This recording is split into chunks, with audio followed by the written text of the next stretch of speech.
Sì. Il farlo è quasi pneumatico.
Uomo arriva! Bravo Gigi! Buttala, buttala!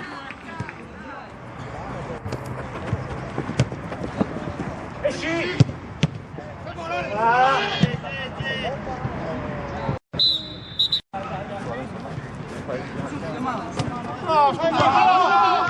Non puoi sbagliare!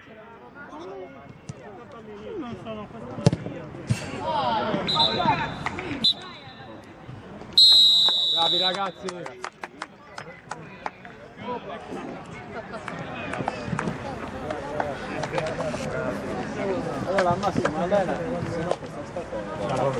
Ah, mi prendi di battifissa che scambiate. Ciao. La stellina Pier Giorgio, meno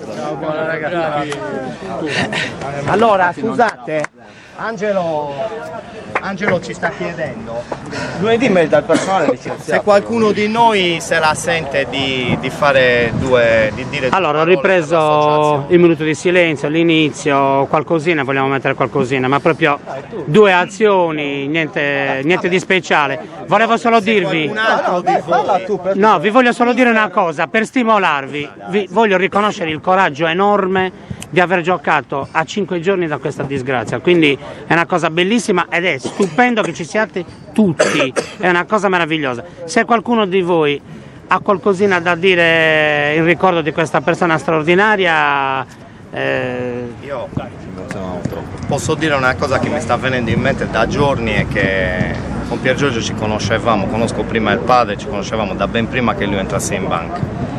Mi ricordo un episodio che descrive la persona, bellissimo, dove lui era cassiere all'estero e a un certo punto è entrato un truffatore con un turbante, uno indiano, no? Che c'è stata segnalazione tra le banche, questo era appena uscito e lui senza neanche pensarci è andato là inseguito. Questo era inseguito dalla polizia nel largo Carlo Felice, questo che scappava e lui da dietro cercava di fargli lo sgambetto. Cioè, si allenava anche in campo a fare sgambetti, quindi per dire niente di la nuovo. persona era veramente una persona che neanche a pensare, di una generosità unica. È un episodio che probabilmente non c'entra niente con quello che è il suo contesto sportivo, ma dice molto anche fuori dal campo ed era una per noi è stato il motore di tutto e niente.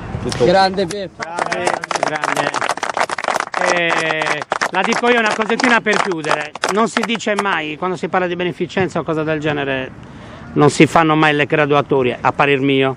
Voi sapete che noi facciamo l'All Star Game e Pier Giorgio nell'ultimo anno gioca addirittura con noi cronisti, cioè fra gli amici più stretti, lui, Mugironi e qualcun altro. Vi devo dire che io sono quello che raccoglie i soldi che vengono dati in beneficenza. Nei 3 anni in cui l'abbiamo fatto, Pier Giorgio Brai è stato il migliore su 900 soci ogni anno. Lo devo dire perché è giusto che anche queste cose si sappiano di questo straordinario ragazzo. Buon proseguimento, grazie ragazzi.